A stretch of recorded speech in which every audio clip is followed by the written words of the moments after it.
Another day, another project deck. Today I've got a special one for you guys, and for me guys, and for anybody interested in tape decks. I've been looking for quite some time for a cassette deck from the early 80s that featured all four cassette tape types: normal, chromium dioxide, ferrochrome, and metal. And finding one of those is not so easy, but also not so difficult. But finding one of the two brands I was interested in, a little more difficult. Either I wanted a Sony or I wanted a Harman Kardon. And as it happens, Sony came up first. So that's what we've got today. This is a Sony TC-FX5C. Now there were multiple models in this lineup, starting with the FX4, I think. Then there was the FX5 and the 5C. Then there was the 6 and the 6C, and then all the way at the top of the line you had the FX7. And would have been nice to find the FX7 because it looks really cool, but unfortunately I'm not that lucky. But I was looking around on eBay there, trying to find cheap tape decks I could do something with, and I spotted this one. Now this one, I'm going to tell you right now, I haven't tried to even look at this off camera. I decided to just go ahead and wait for you guys because this one was 10 bucks. That's all it cost me. It literally cost me more to ship this here from Calgary than it did to buy it. In fact, I could buy this 4 times over before I would get to the cost of shipping on this unit. So this should be interesting because the seller said that there was a lot wrong with it. Now, what did the seller say was wrong with it? Well, he said it had a loose cassette door, and he said that when you try and turn it on, the pause light flashes for about 4 seconds or so, and then nothing else. Transport controls do not work at all. So this should be really interesting. Either it's going to be a real challenge, or it's going to be something simple, and we can get it playing in this video. We'll see. I'm real excited to get into this, so let's do that. Now, condition-wise, it's seen better days. We've got something stuck up here, maybe the remnants of a price tag from where it used to be in the past. I don't know where it would have been. And we've got some condition issues around the tape counter. There's some wear on the finish right there, and nothing too terrible. A lot of this we might be able to clean up. I don't know. But yeah, the reason why I like Sony around this time frame is not only do they sound excellent, but they've got these really awesome LED level indicators. And my TC-K45 has a similar type of indicator. See, Sony didn't cheap out. There are a lot of tape deck manufacturers that just do what I would call the bare minimum when it comes to level meters in LED form. A lot of them would just use one LED for 2 segments or more, and there would only be like 5 levels you could get to without, or maybe 3 or 4 levels or something like that around. I'm not making sense. A lot of them would have only maybe just a few segments before you got to the 0 decibel indicator, and then maybe a couple beyond that. But Sony's different. We've got singular LEDs for every single one of these segments in here. So I believe there's something like 32 LEDs in there that they use for their level meters, which makes it real easy for you to set your record levels. And of course, the other special thing about Sony from this time period was they sound excellent. And I mean, they just have a killer sound quality to them. My TC-K45 doesn't really sound much worse at all than my Carver 3-head deck in the other room. So I'm real anxious to get this one working if I can. So what else we got going on here? I gotta say, nice build quality on this. But yeah, that's what you come to expect from Sony of this era. They really didn't pull any punches back then. Looks like we've got a filter control there, line in and line out, and a socket for a remote over here. Of course, I don't have the remote. It's probably expensive. And no real major condition issues going on that side. So, let's check out the cassette door first, because that's what he said was broken on it. Okay, doesn't want to eject. Oh, well, that's not good. That's not supposed to happen. All right, what's going on here? We've got missing parts here. I'm fairly certain of that.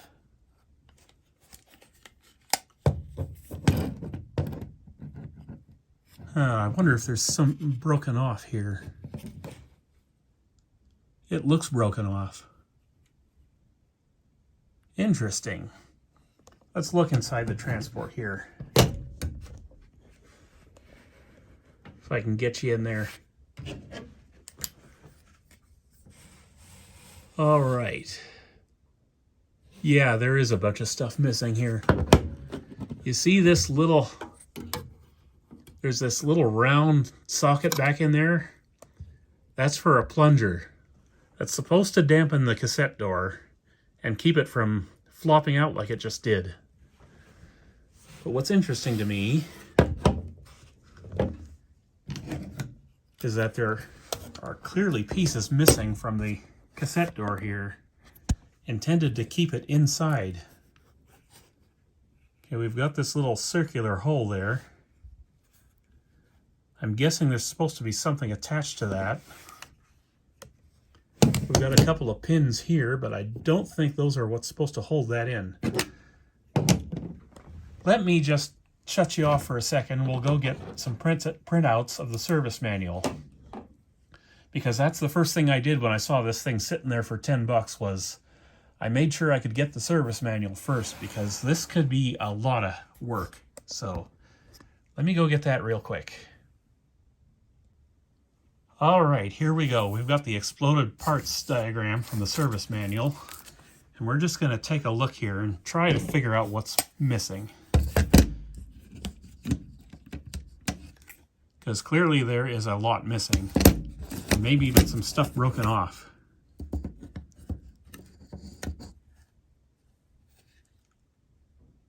And yeah, I'm looking at it a little closer, and yeah, there are some parts broken. So that's great. We're working for this one today. All right, let's see here. Yep, there's the plunger. That's missing.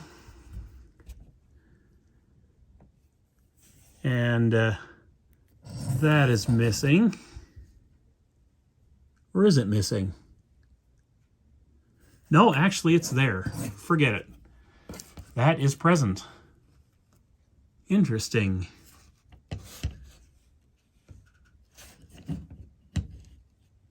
So yeah, the plunger for sure is missing.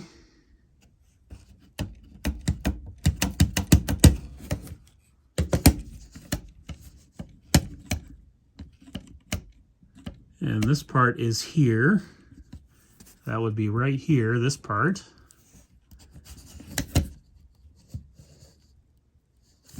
So what all is actually missing from this unit?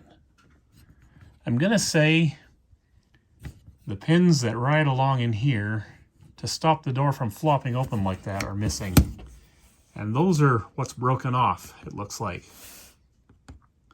So if I want to fully restore this cosmetically and get this door working again, I'm going to need parts.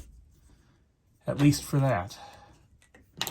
So it could be we end up having to use this deck entirely for parts, which I could see happening now because I didn't really spend that much for getting my hands on this. So we got to do a functionality check just to see what does work. And I'm going to go ahead and leave the door off for this because theoretically we actually don't need the door to get the transport working. At least from what I could see in the service manual. So let me reach down here.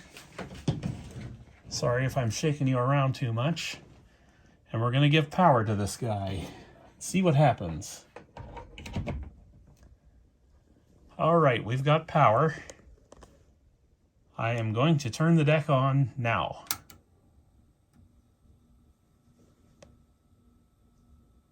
Okay, I hear a motor working. We've got lights in the meter. And we've got a light back in there. And that's important because while I was looking through the service manual, I discovered that the real sensors depend on that light working. So, absolutely has to be there. Now, let me see if I can do this without shaking you around too much. I'm gonna try and put you down.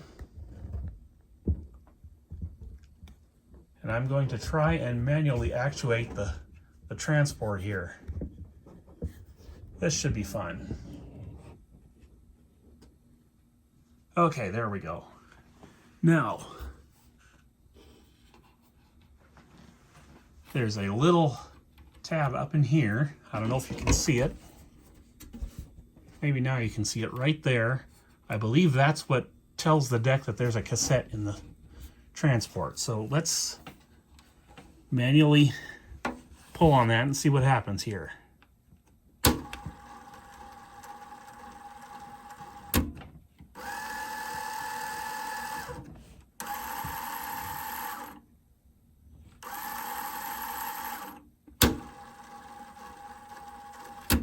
Oh, that's promising. Guys, I'm going to shut you off real quick. I'm going to go get my RX DS50 boombox, and we're going to see if this can play a tape, because it looks like we've got good belts in this thing. For a change. Alright, so we've got the DS50 on top of the unit, and it's powered up and in the auxiliary mode. So I can't wait for this. Let's see if this thing works. This might be a major score here. I did not expect this to be working right out of the box, but it appears to be. So let's see if we can get this inserted here.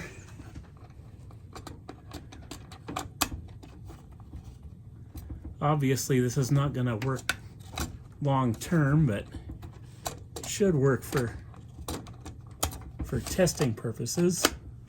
I might have to hold that in place. All right. Let's see what we got.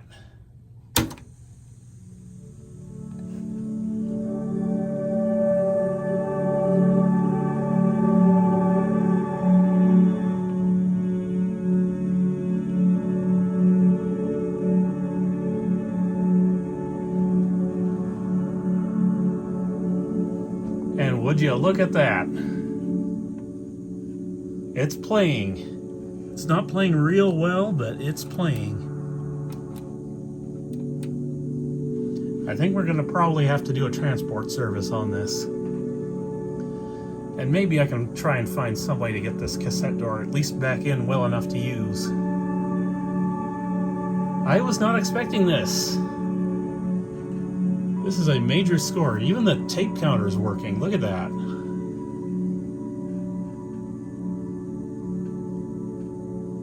I cannot believe this thing's working right now. I seriously can't.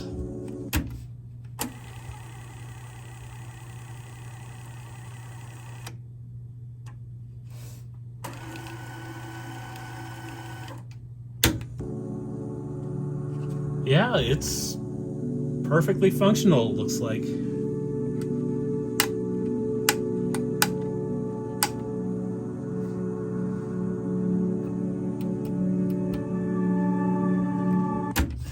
But yeah, I think I do want to do a little bit of a transport service on this, so I guess we're going to do that next. Okay, before we get into the transport, or rather into the deck and get the transport out, I was just looking at this a little bit more, and I think I've come up with an action plan as to how to address this door situation. So, we know that both of the pieces that attach up here are missing. There's supposed to be a little pin attached on the end of this, on each side that runs in here through these tracks and holds the door in place, and those are obviously broken off. Now, there's this little spring in here. Let me see if I can get you in. I don't know if you can see it too well. There's this little black spring right here that is supposed to force the door open.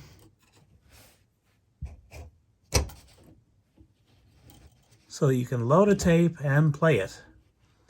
And the spring goes over that little catch down in there. You can just see it there right now. Whoops, slipped off. Anyhow, that's how that works. And it's supposed to press on the roller that's missing from this side. So I think what I'm going to do is I'm going to take this here spring. I'm going to try to bend it. And then I'm going to drill a hole in this side of the cassette door here, maybe right down in there. And then we're going to use that to hold the spring in place so that this works properly again. Otherwise, I think we can get this working without trying to replace the cassette door holder, which is what's broken. Now, if you see these two pins right here, those are what hold the cassette door at the bottom, and it appears that the one on this side is bent. So I'm going to have to straighten that out so that this door gets held back in place properly, or rather this holder.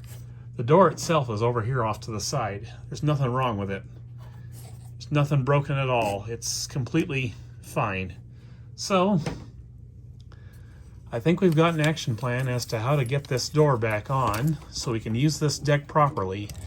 Otherwise, I did look on eBay for parts decks and parts, and I did find a complete transport for the FX4 all the way in Spain. He wants 20 bucks for it, but unfortunately 20 bucks doesn't amount to much because it costs 50 bucks to ship it here from Spain. So we're not going to do that. We're going to try our best to get this working with what's here without spending any more money.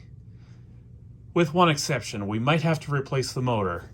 I did listen to a bit more off camera with some music I knew well, and there is a very, very apparent wow and flutter issue with this unit. So, and I should mention it's beyond what I usually consider to be bad grease and bad belts. So the motor might need replacement, so I might do that. But the first thing is first, we'll have to get in there and service the transport fully. Now I'm looking at this, and it looks like there is very, very minimal wear to the heads. Pinch roller is in great shape. There's no tape residue on the capstan that I can tell. So yeah, this deck is worth saving. It's just a matter of, can I do it? And it's kind of too bad that this isn't the FX6C, because the FX6C uses a different capstan motor entirely, which looks like it's better quality. So unfortunately, we cannot swap that motor into this deck. We're going to have to try and figure something else out for that. All right, we're just about ready to get inside the deck, but before we do that, I thought we'd get some science going on here. I've never really done this before, even though I've had the ability to do this pretty much all this time, but yeah, I really haven't done this before, and since this is going to be kind of a serious deck for me, I thought we'd just try and do a little more science with this stuff. So we're going to measure the wow and flutter of this Sony tape deck, and we're going to see where it comes out. And then we're going to check it again after service on the transport, and we'll see if we made it any better. Now, according to the service manual, the specification for this deck is supposed to be 0.04%. So it'll be interesting to see just where we come out with this. I'm going to set this to 3000 Hertz. I'm going to grab my test tape here. Power on the deck, of course. And we're just going to see what happens here. Now the door is not reattached to this deck yet, so the door might make some bit of a difference when it comes to the after results. So I don't know. We'll see. Test tape is in. I will start it playing. I'll wait for it to give me some level on the level meters. Okay, and we've got the tone starting, so let's start this.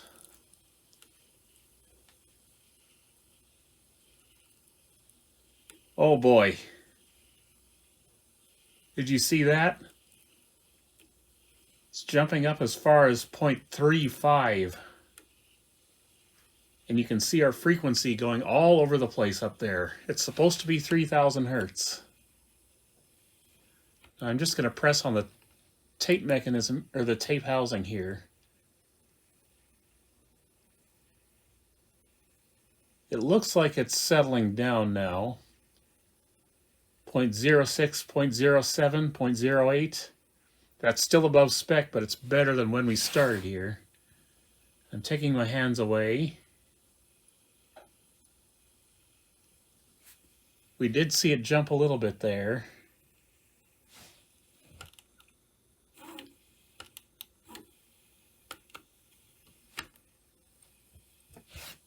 And yeah, I think a lot of this is due to the tape door being off. But still more of it's going to be due to the deck being 40-something years old. And yeah, we got to get in there and we got to re-grease and re-lube and do all kinds of lovely stuff. So let me shut this off and we'll get started with the transport. All right, I think we're about ready to go here with some transport service, but let's just look over the electronics first. Immediately I see a problem. You see all this brown stuff around this capacitor? That's glue. And I hate to tell you guys this, but that glue over time as it dries out goes conductive. So we have to get that stuff off there. So let's just do that real quick. See if I can do this with you on camera right now. We can't have this shorten out any traces, so we're gonna just pick it off here.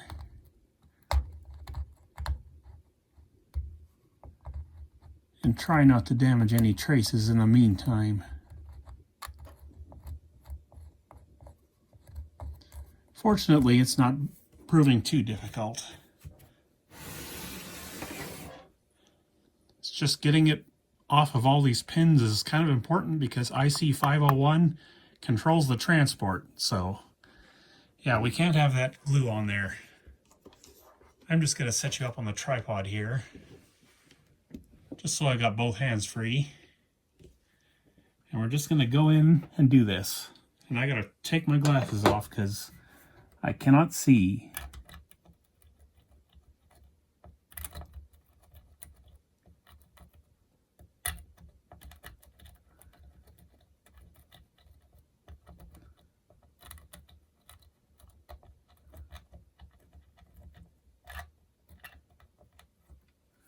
All right, now, if I can just free up this capacitor, like so, just bend it up out of the way.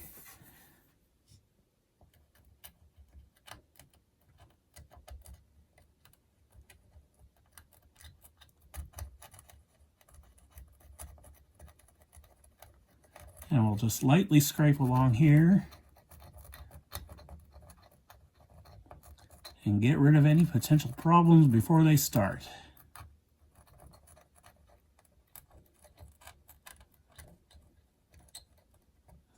All right, that should do it. I think that should do it. And we're just going to leave the capacitor like that. Let me get some isopropyl alcohol here and we'll just clean all that up.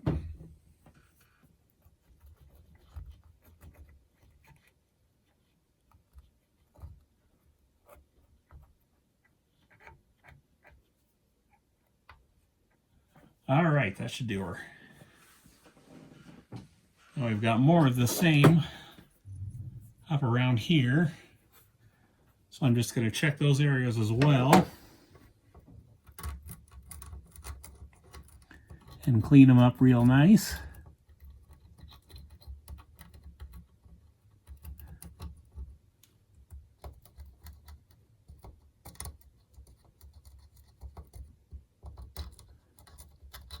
And naturally, when we put this back together, we're not going to be putting any more glue on.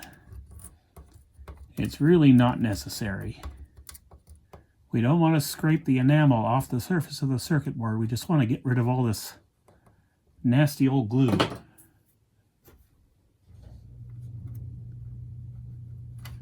Fortunately, that's no problem.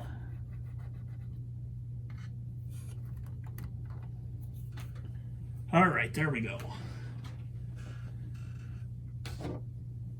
Now, in order to get the transport out, we got a couple of connectors to deal with. One of them's here.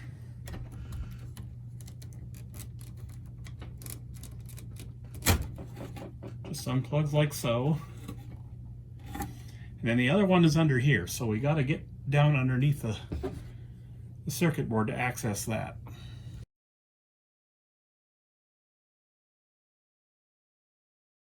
We need to figure out where the heads attach, or where the heads connect. Where do they connect is the question.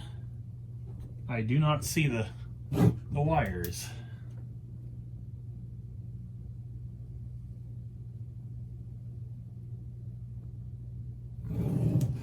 Now, I would like to do a recording test on this deck at some point. I don't know if I'll do that for YouTube or not. You guys can let me know if you want to see that. But before we actually do a record test, we got a problem here. This is a relay. This is a 40-something-year-old relay. These always go dirty on these decks, and it's a known common problem with this deck in particular. So you can clean these relays sometimes, but they often don't stay clean. So what I like to do is I like to just replace them. And I've got replacements coming, but they're coming from China, so I don't know when they're going to get here. So yeah, could be a long wait for that, but if you guys want me to do a recording test, just let me know.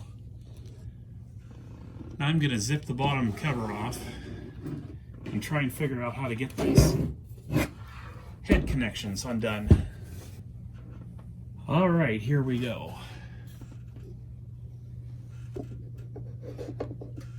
Just lovely, the heads are soldered on. Great.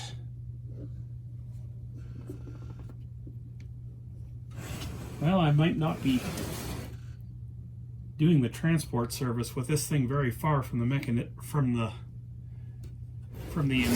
because I don't want to desolder anything right now.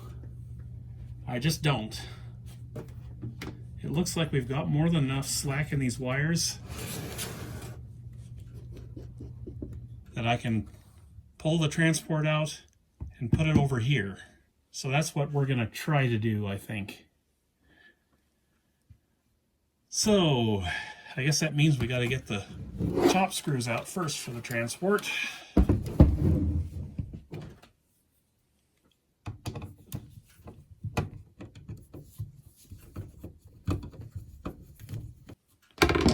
And then we'll remove from the bottom.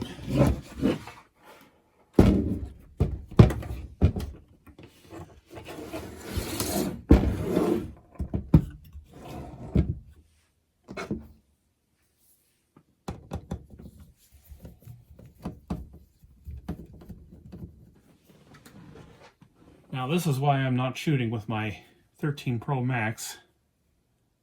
I want to get a shot of these wires. That way, if we damage said wires, we can fix them later. All right, let me just look this over here. I'll try and maneuver you so you can see.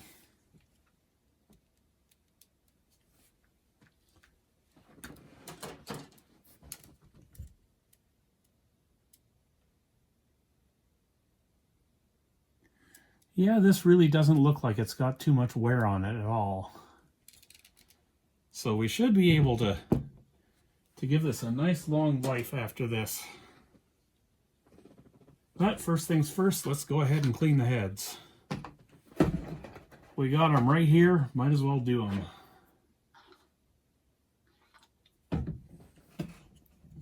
Might take a few passes to do this, but we'll see. Playback first.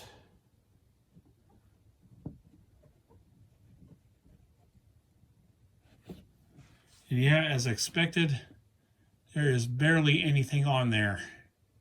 It's that clean.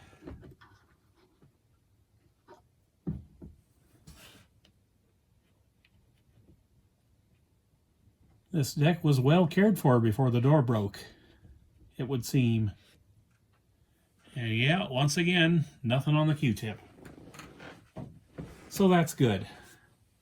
And of course, we're not going near the pinch roller with the isopropyl alcohol. We got to use Windex for that, which we will get to by and by.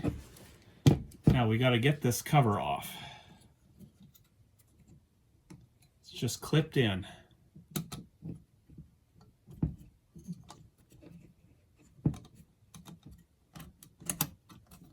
Mind the recording switch. And you can see right there, there's a light guide for the lamp, which is up here. And like I said before, that's because there are two photo transistors right underneath these reels that tell the mechanism when the reels have stopped turning. So this lamp absolutely has to work. It is a 6-volt lamp, or 6.3 volts, something like that. Now we've got a counter belt here. I will be replacing that because it feels really stretched, but it does still work, so that's really not too big of a deal if I can't do much with it. I'm just looking at what I might need to lubricate here. Head block moves well, so I don't think we'll do anything with that.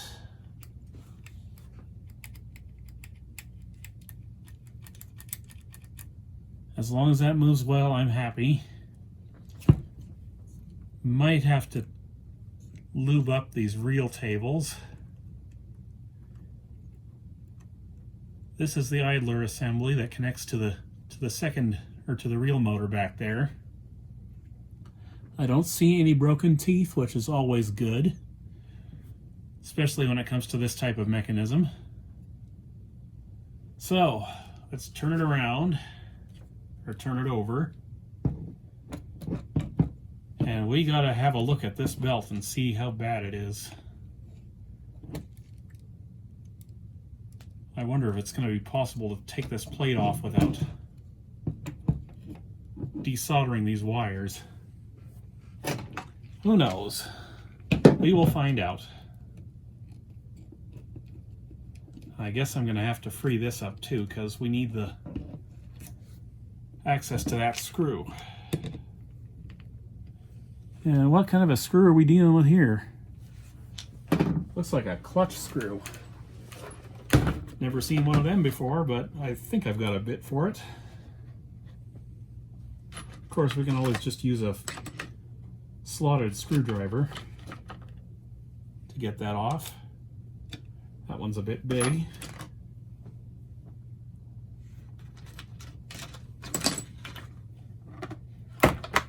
I've got a clutch bit in there somewhere, but I found the slotted one first, so we're going to do that.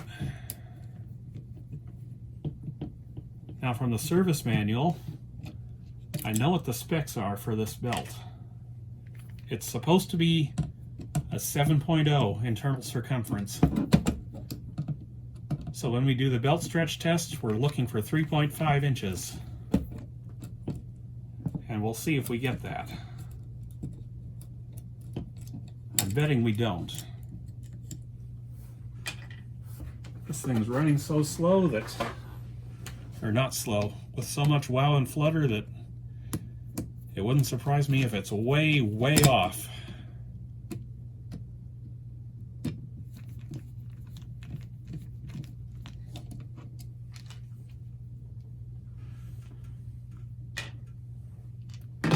Okay. Just about the moment of truth here.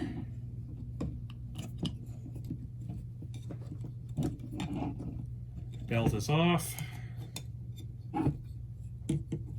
And we got a bunch of old grease here, so we're going to lube that.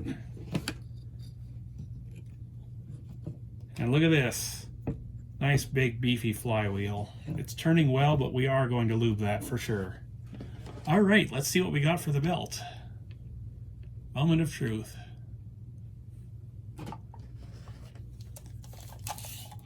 I got my tape measure right here. Oh, it's already, I can already tell you, it's way, way, way off. I'm not even sure if it's in the same zip code or postal code if you're in Canada. All right. We are at 4 1/4 inches. So it's now an 8.5 belt. That is way off. So that needs to be replaced for sure. And thankfully, because this mechanism is so simple, we've actually got not very much to lube up, it looks like. So yeah, I just wanted to point this out. In the service manual, Sony indicates that it gives you this post right here.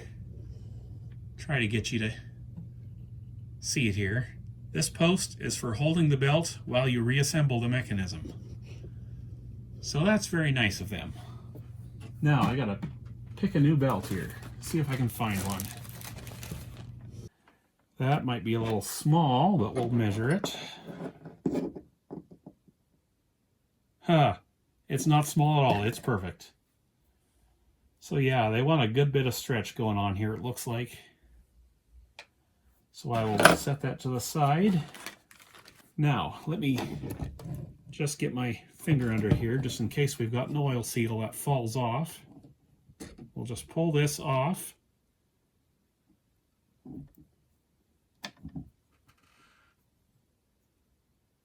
And I don't really see an oil seal, but there is one. I know for sure because I've got the service manual, and yep, there's one right there, and I just lost it. Lovely. Where did it go?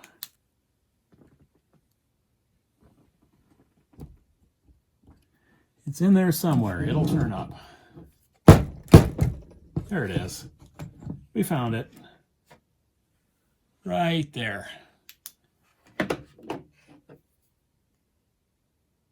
Now it goes between the flywheel and the bearing. So we will have to, or I will rather, put it on the flywheel shaft, or the capstan, until such time as we are ready to reinstall it. And then I'll pull it back off the capstan and set it down on here. So, we got to clean the capstan, and it's real easy to do right now, I'll tell you what. We'll have to clean it again after this because we're going to be putting new oil in.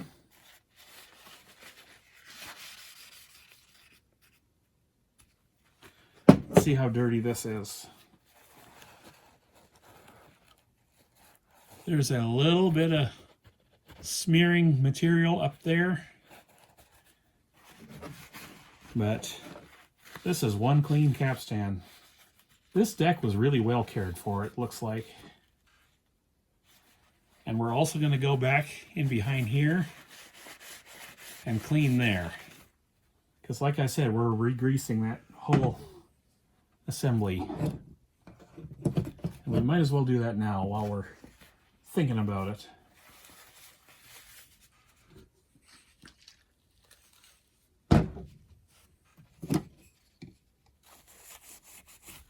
Just get all the old grease off.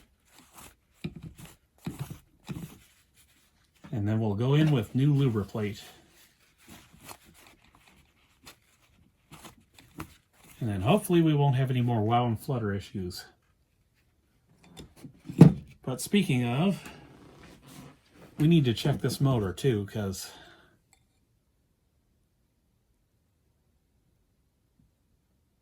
if the motor's binding up, we're still going to get wow and flutter. And yeah, I think I want to go in there and drop some oil on that motor. So I'm going to try and pull off the pulley, which does not want to come off. I may not be able to do it. At least not with my fingers.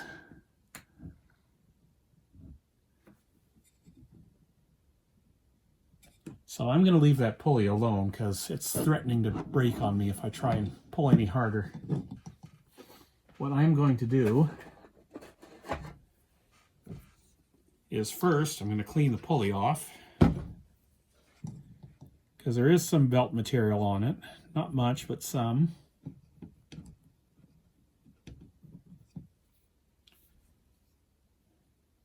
Yeah, not much at all. And then I'm going to try and throw a drop of Androl in there just so it gets onto the shaft.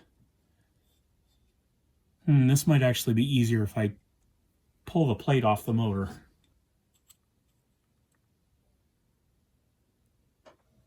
There we go, we got her.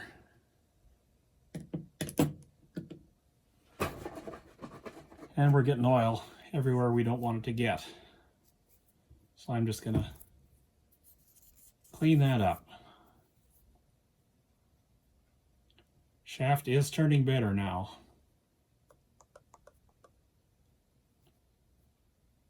We might still end up having to replace this motor, but I hope not. So I'm going to set the oil seal there. And we're going to make with some nice fresh Androl.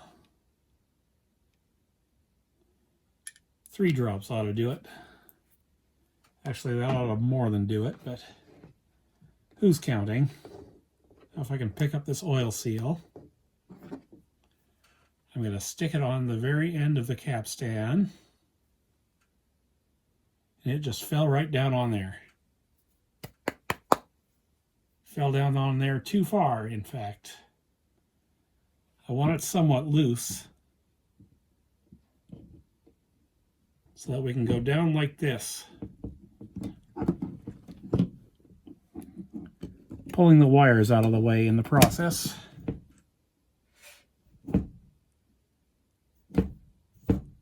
Give her a nice spinneroonie here.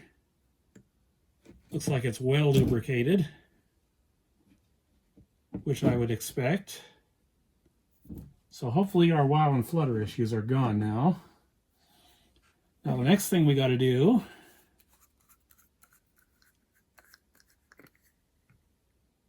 is lubricate. I'm just going to put a generous helping of the stuff on there. And we're also going to put a little bit on this area as well.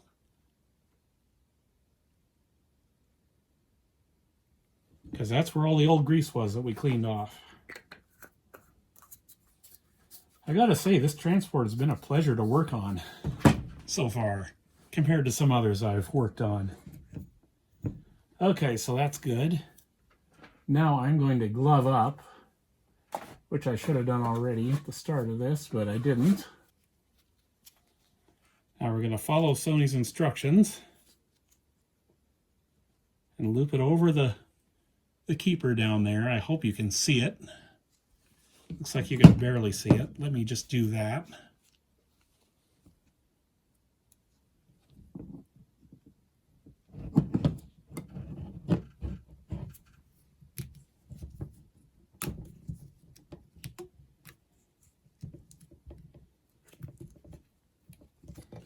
Or I'm going to do it the other way around because this is not working for me.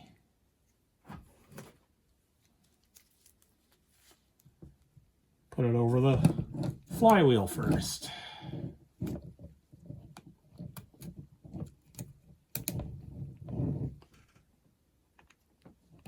And then over the keeper, like so. And somehow I managed to get lubricate all over my gloves. Terrific. Just where I didn't want the lubricate to go. Lovely. All right, that should be good to go now. So we're going to put the motor back on. Oh, that's right. We got to get that flathead screwdriver back on here. Because Sony had to be different.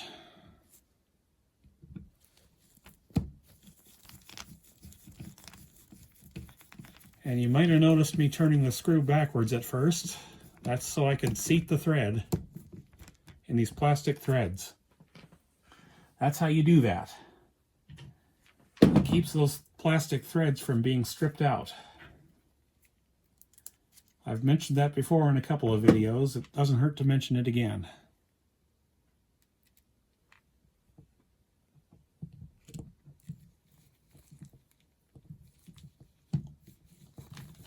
When you get the thump, that's what you want to hear. And this is the wrong location. Should be this location here, after I get this wire out of my way.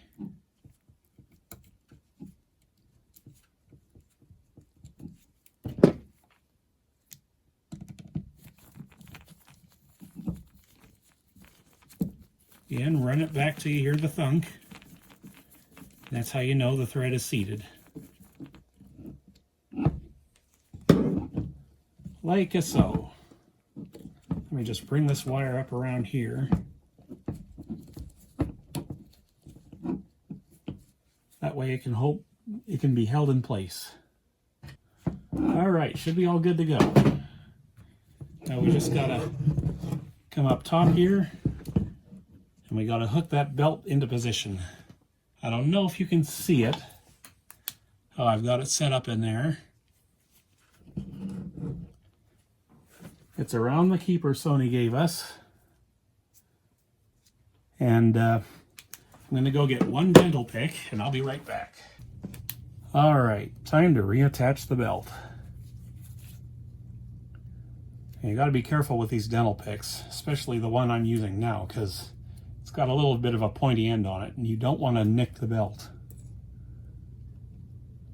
Just go like this around the belt, pull it off the keeper, and down onto the motor. Just like that. And I'm going to give it a little spin here, just to make sure it's tracking properly.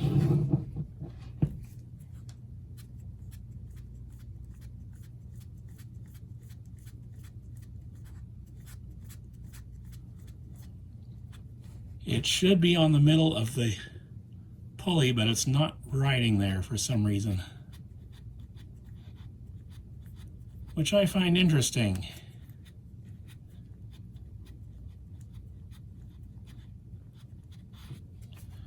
What can I do about that? Well, the obvious solution would be to pull that pulley out a little bit more. I'm just running the belt right now to see if it straightens up. And it looks like it kind of is, actually. We might be okay. Now I'll come around to the front. We got to replace this counter belt. I don't know exactly what it's supposed to be, but we'll figure it out. Meantime, we have to clean the capstan yet again. Reason why is because we put brand new grease, or brand new oil, in that bearing, and we cannot have any oil on this part of the capstan because this is where it contacts the tape. So I'm going to clean it a couple times.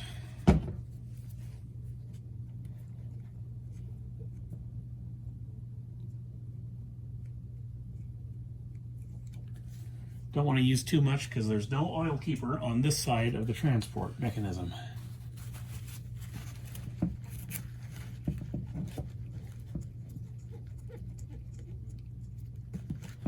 All right, that ought to be good. Maybe it isn't.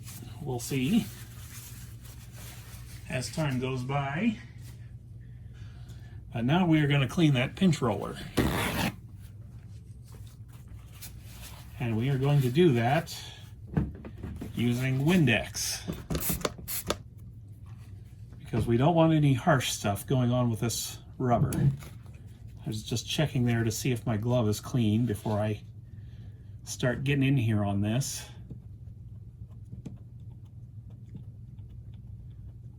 Now the big question is, how bad is this going to look once I pull the paper towel away? Oh, there is some material coming off there, but again, much cleaner than I was expecting. All right, I got her about as clean as she's gonna get. So I'm just gonna do one more wipe down of the capstan, and that should do her. Now, do I want to do anything with these reel tables? Good question. First, let's get this counterbelt off, and we'll do that.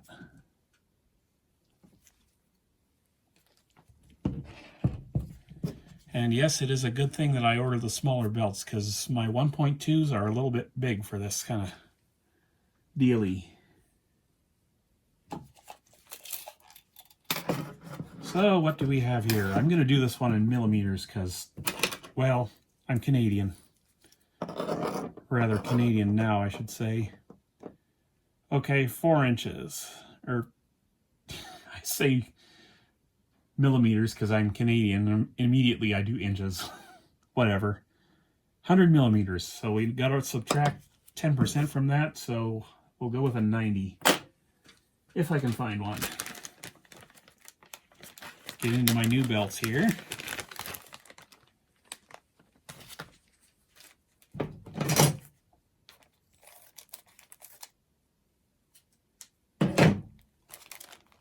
Should be a 90 in here somewhere. But where? I actually bought these to help finish up the CFS9000 boombox, so yeah, looking forward to finishing that one up. The new gear is on its way. I don't know when it'll get here,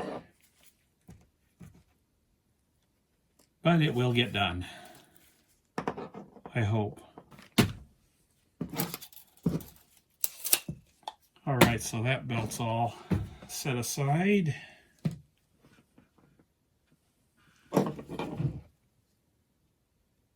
Now, reel tables.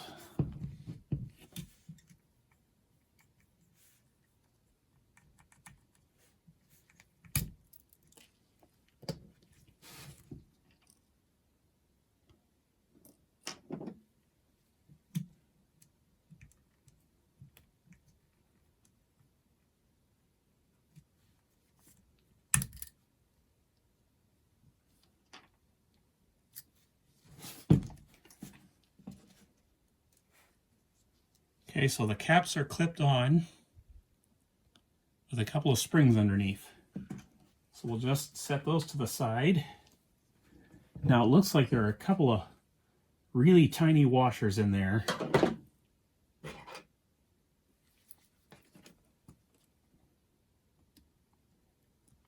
That hold on the reel tables.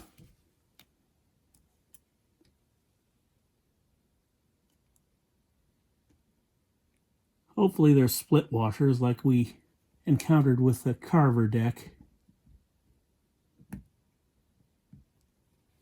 Kind of looks like they are.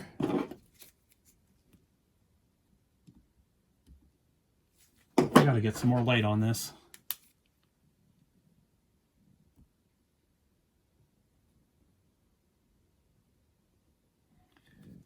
No, they are washers, but they're not split washers, so we're just going to pry them off.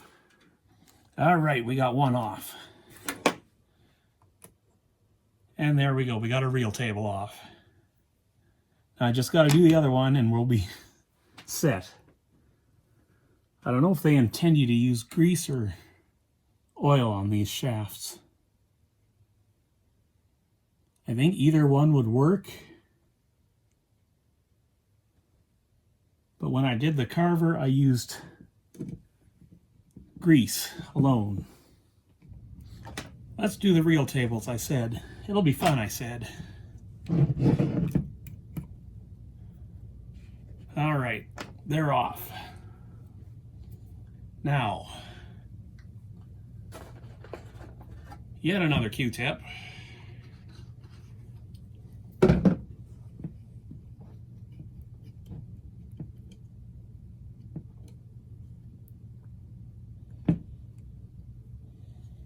I don't know why I'm doing this. I could be using a paper towel, make it easier on myself.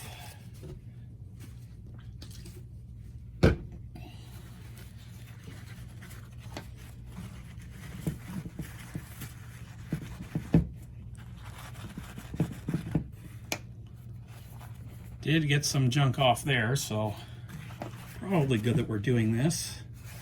And self, do not lose those little washers. And we lost some more washers. Not to worry, because I see it. It's just hanging out down there by the spring.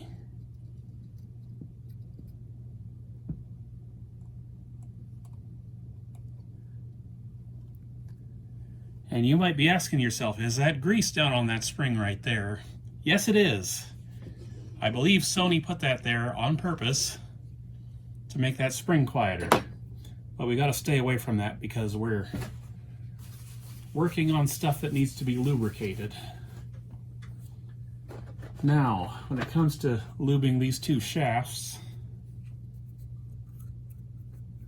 I'm going to use a little bit of lubriplate.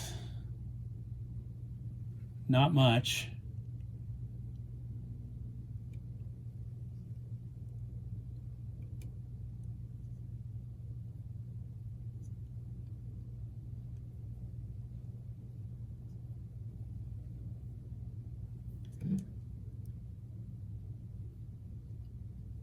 And hopefully that should be good enough. I think I overdid it on one of those, but whatever.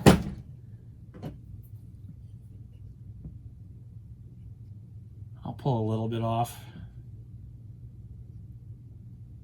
with a fresh Q-tip, of course.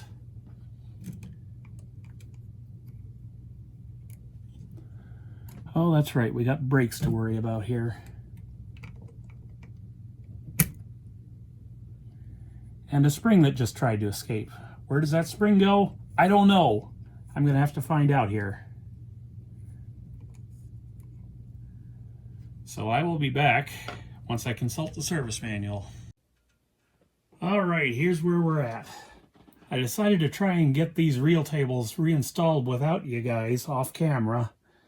And I got the one done just fine, but predictably things had to go screwy when it comes to this one. See that little washer that's supposed to hold this thing in place? It launched itself. I don't know where it is. I just spent the last half hour looking for it. I couldn't find it. So I'm not willing to look for it all day. Usually I can find them again, but this time, not so much. It's just too small. There are too many places it could be hiding, and it's just gone. So we're going to have to try and put this back together without it. And hopefully the faceplate in front is able to hold this reel table back in position, because otherwise I don't know what else to do. I hope it doesn't come off. If it does, we're going to have to try and find more washers, I guess, because I don't know where the original one is. It's just gone. So we're just going to move on now, and we're going to try and reinstall this here door. And that's going to be much easier to do with the transport out like this, so that's what we're going to do. Now we're going to have to bend this one thing back into position here. And I was thinking about that spring again, and I just realized, rather this spring right here, the one that's supposed to force the door open, and I realized that I don't think we actually want that reinstalled. So we're not even going to do that, because the problem is, without the little doohickeys on the end that are supposed to catch this door and keep it from flying open, this thing's just going to fly open and just face plant on whatever it encounters. So yeah, we're just going to have to reinstall it without that, I think. And yeah, I don't know what to do if this reel table comes off while it's playing. There's really nothing I can do about it, except replace the entire transport probably, or else get another transport where I can use for parts. But yeah, I really wish I'd been able to find that washer again, but it's gone, so that's not going to happen.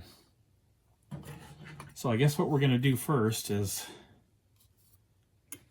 put this guy back on.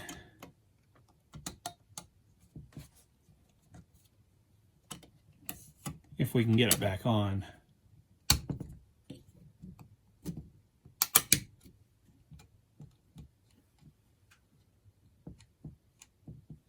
So hopefully that reel table stays in place. It may not, now that I'm looking at it from this side, because there's quite a bit of space in between the plate and the reel table. So that's just terrific. I hope this thing even works now. So we're going to have to loosen up this bracket. That is the right bit, but we're going to bend it first, so that the door can stay in place without it falling out again.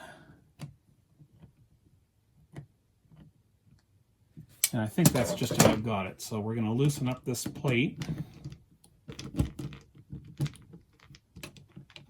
That should be enough to get the door back on.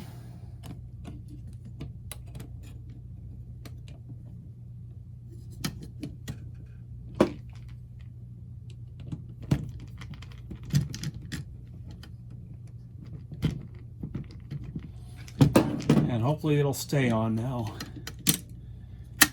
Seems like it will. Now, how do I release this while I've got the mechanism out? Good question. Like so.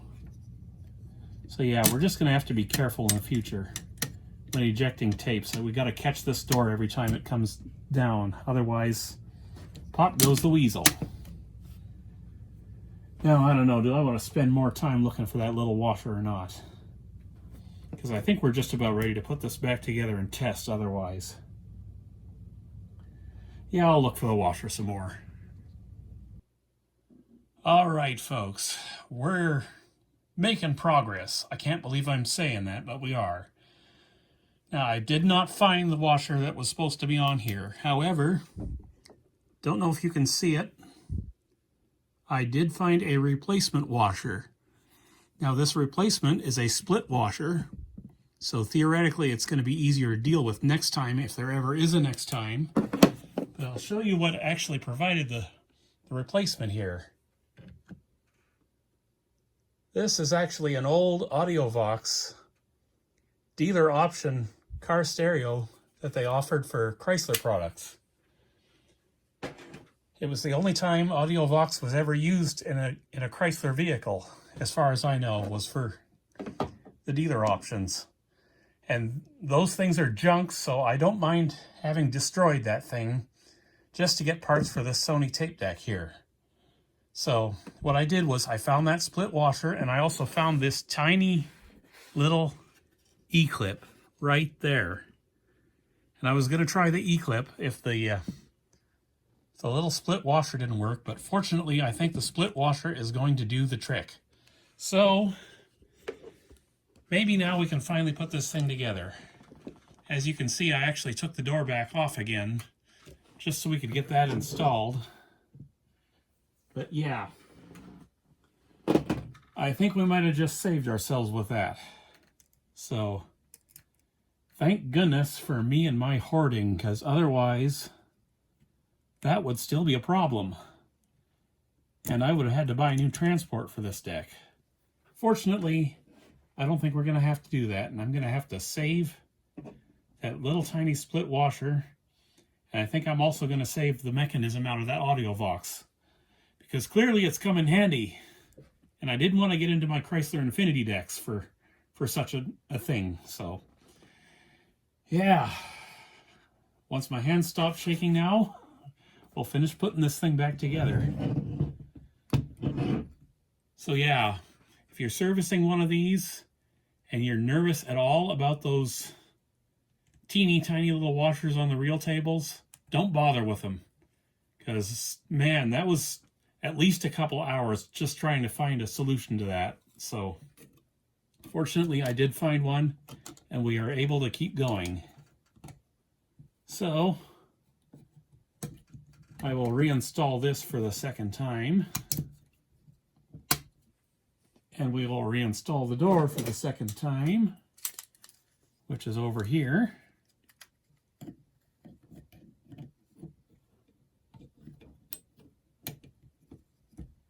And I will crank down the screw here that holds this plate on, which you probably can't see, but it's off to the side here. And now we can put this together and test it. I can't believe I'm saying that after that fight with that little washer. But yeah, if you lose a washer like that, it's always best to have some sort of a light surface around you can use to catch little parts like that, because otherwise you are in trouble. And I'm just going to put that little E-clip off to the side so I don't lose it.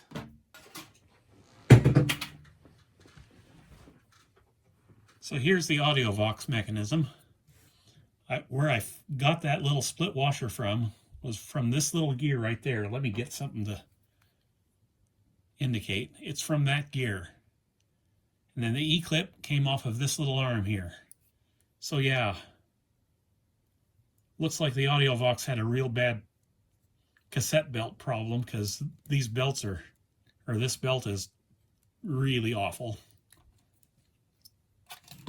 And really long too, as it would happen. So yeah, I'm going to throw that belt out because that's no good anymore, but we will keep this mechanism around just for future projects.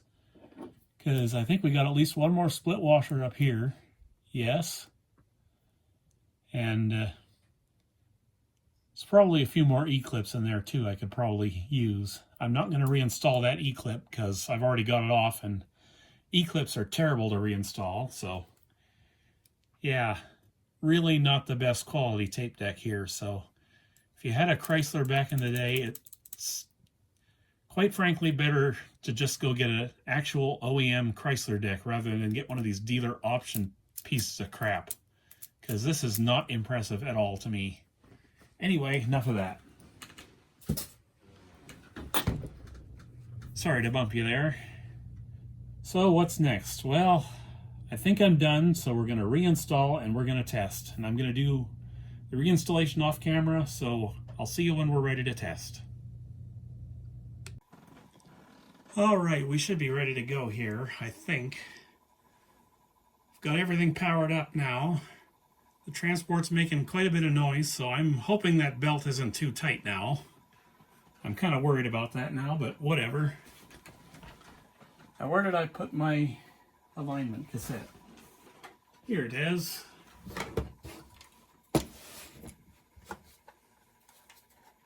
Now is the time we find out whether or not I got to replace the transport. And we're going to try and get the speed set up properly too. So let's see how this does.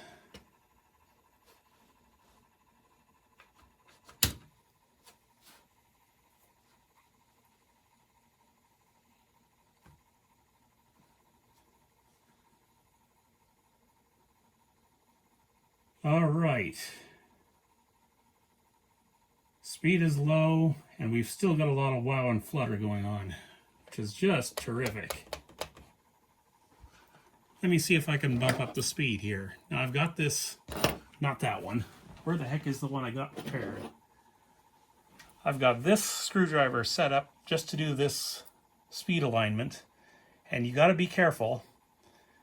You have to wrap your screwdriver in electrical tape, because if you short this pot inside the motor against the housing, the motor's dead.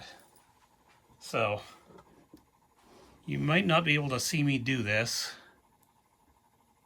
but we'll see. We'll try.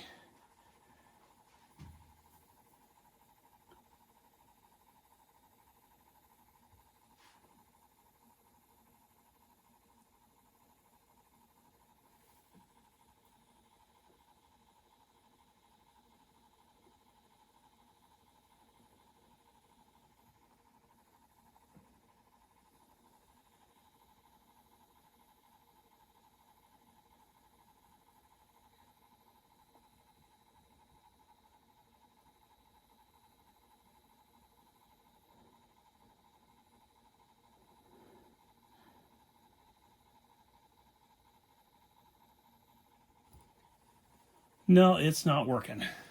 I think that belt's too tight. So Lovely. I get to take this apart again and find another belt. All right, so update. I did not change the belt again. I found out what the real problem was. Let me get you in here. This wire was caught in between the board and the housing, and it was rubbing against the belt. And my first clue about that was I saw a bunch of belt dust on the bottom there. So this belt might actually be fine. We will see. That would certainly explain the wow and flutter issues we got. All right, so let's try this again. Let's start the capture.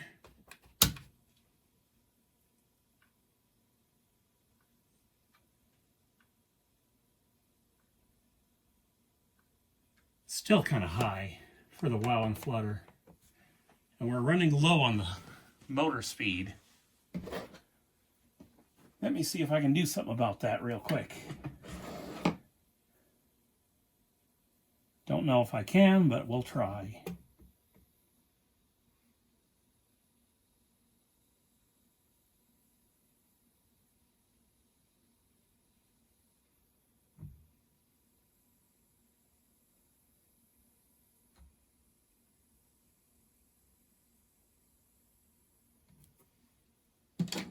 Can't just seem to get the adjustment going on the motor here.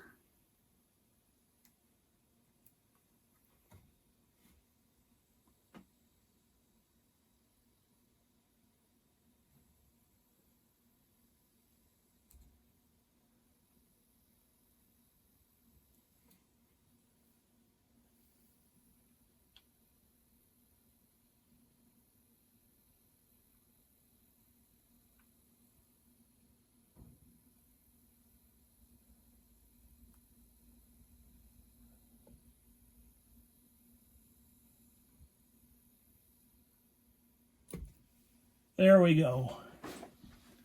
We got the speed up. And it's kind of speeding up now, which it shouldn't really be doing.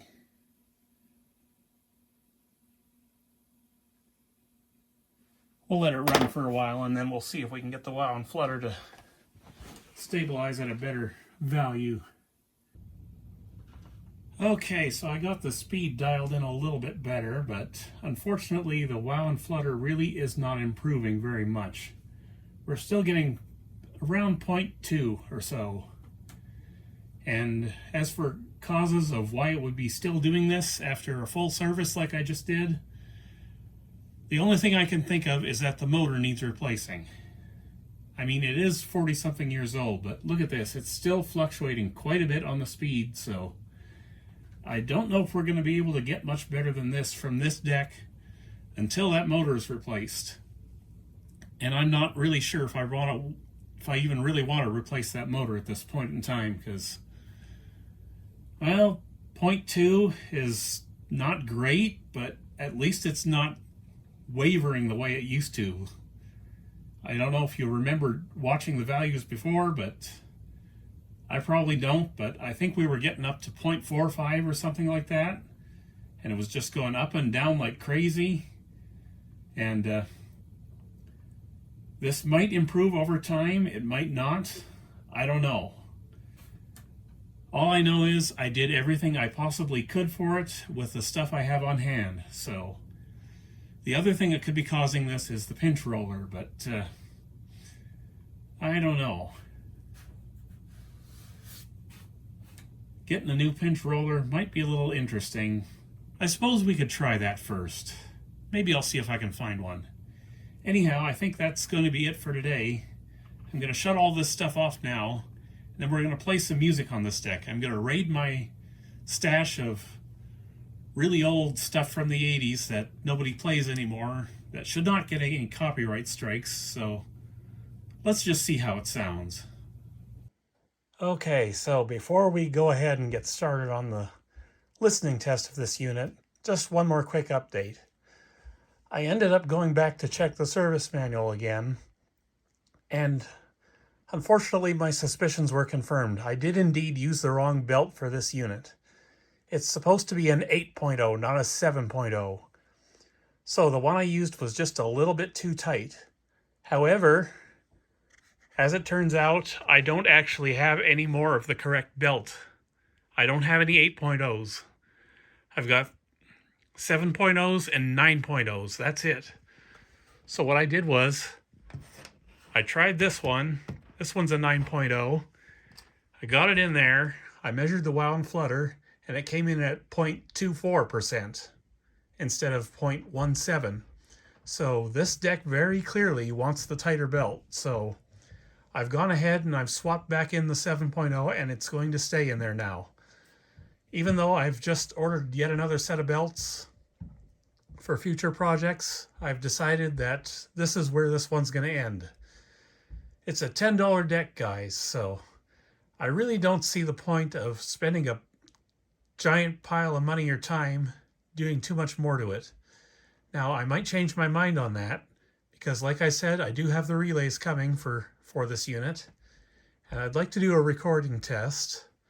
So maybe I'll change my mind, and by that time, new belts should be here, and I should have one that's the actual right specification or whatnot.